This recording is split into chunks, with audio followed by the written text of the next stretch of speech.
आज की कथा बड़ी ही दिलचस्प और सीख देने वाली है, तो बने रहिएगा अंत तक। बहुत समय पहले काशी को शिक्षा की नगरी के नाम से जाना जाता था। उस समय यह परंपरा होती थी कि प्रत्येक बालक जो ब्राह्मण के घर में जन्म लेता था, उसे काशी जाकर वेदा आदि शास्त्रों का अध्ययन करना होता था। तभी वह कर्मकांड आदि पुरोहिता है के कार्य करने के योग्य होता था। एक बार की बात है, एक पंडित जी ने अपने बेटे को भी शास्त्रों के अध्ययन के लिए काशी भेजा। सभी शास्त्रों का अध्ययन करने के बाद पूरी तरह सब कुछ कर निपुण होकर बालक अपने गांव लौटा। बेटे की आने की खुशी में पंडित जी ने एक भव्य उत्सव का आयोजन करवाया, जिसमें ज्ञान चर्चा का विषय भी रखा गया। उसमें नए पंडित जी को शास्त्रोक्त तरीके से ग्रामवासियों की समस्याओं का समाधान करना था। सभी लोगों ने तरह तरह के प्रश्न पूछे। लगभग सभी प्रश्नों के जवाब नए नए शास्त्र झाता बने। पंडित जी ने अच्छे से पूरी व्याख्या के साथ दिए। सभी गांव वाले उससे बहुत प्रभावित हो हुए और उसकी प्रशंसा करने लगे। इतने में एक बूढ़ा किसान सामने आया और उसने पूछा, महोदय, क्या मैं भी कुछ पूछूं?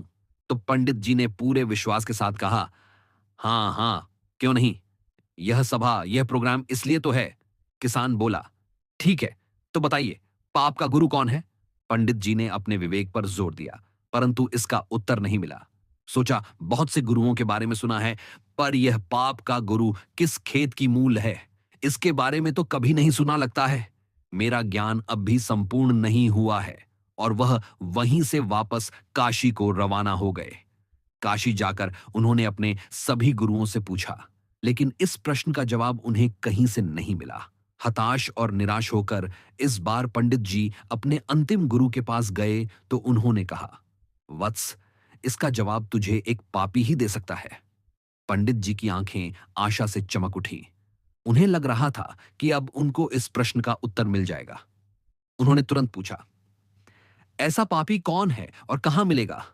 गुरुदेव बोले, मैं तो किसी पापी को नहीं जानता, लेकिन एक वैश्या है, वह तुम्हारे इस प्रश्न का जवाब दे सकती है। पंडित जी बिना कोई देर किए वैश्या के घर की ओर रवाना हुए। पंडित जी को आता देख वैश्या ने स्ग में ताना कसते हुए कहा, ज्ञान के साधक आज अज्ञान की सेवा में कैसे? पंडित जी ने स्वाभिमान पूर्वक कहा, हे देवी, मुझे आपसे केवल अपने एक प्रश्न का उत्तर चाहिए और उसका उत्तर केवल तुम ही दे सकती हो, इसलिए तुम्हारे पास आना पड़ा। मुस्कुराते हुए वैश्या बोली, पूछिए महाशय, ऐसा कौन सा प्रश्न है जिसका जवाब केवल मैं ही दे सकती हूं? पंडित जी बोले, मैं जानना चाहता हूं कि पाप का गुरु कौन है। वैश्या ठहाका लगाकर हंसी और फिर गंभीर होकर बोली, महाशय, इसके लिए आपको कुछ दिन यहां रहना पड़ेगा। अब पंडित इस प्रश्न के उत्तर में पहले ही काफी भटक चुके थे, इसलिए उन्होंने वैश्या की बात मानकर वहां रहना स्वीकार कर लिया। लेकिन पंडित जी बोले, हे देवी, मैं यहां रह तो लूंगा, लेकिन खाना पानी अपने खुद के हाथ का बनाया हुआ ही लूंगा। वैश्या बोली, जी अवश्य। इस तरह 4 दिन बीत गए।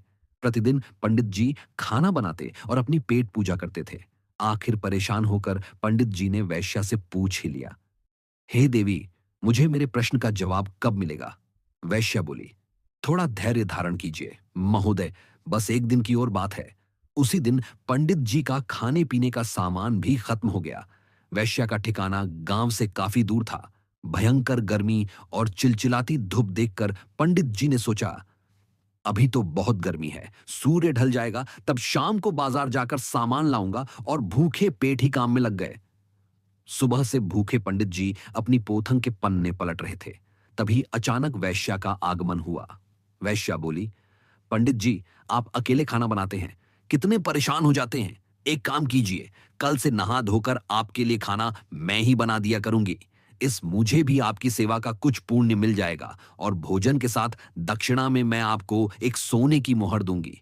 पहले तो पंडित जी ने आनाकानी की, किंतु मुफ्त का खाना और साथ में सोने की मोहर का विचार कर वैश्या का प्रस्ताव मान लिया। उसी दिन शाम को वैश्या ने तरह तरह के पकवान बनाए और उसकी सेवा में उपस्थित हुई। भोजन का थाल पंडित जी के सामने परोसा गया, लेकिन जैसे ही पंडित जी ने खाने के लिए अपना हाथ आगे बढ़ाया, वैश्या ने थाल पीछे खींच लिया। वैश्या के इस व्यवहार से पंडित जी क्रोधित हो गए और तिल मिलाकर बोले, यह क्या मजाक है? वैश्या ने विनम्रतापूर्वक कहा। श्रीमान, यही आपके प्रश्न का उत्तर है। पंडित जी, मैं कुछ समझा नहीं। वैश्या ने समझाते हुए कहा। महाशय, क्या केवल स्नान कर लेने मात्र से कोई पवित्र हो जाता है?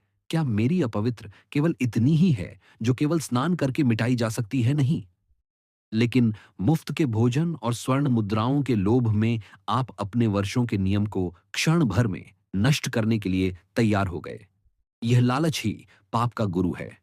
श्रीमान पंडित जी को अपना जवाब मिल चुका था। निष्कर्ष, यह लोभ ही है जो हमारी पवित्रता को नष्ट करता है। अब वह किसी भी रूप में हो सकता है। धन दौलत चाहना आदि आदि कहा गया है। यह लोभ कोई छोटी चीज नहीं, बल्कि काल का पुत्र है। इसलिए इससे जो बच गया वह पार उतर गया।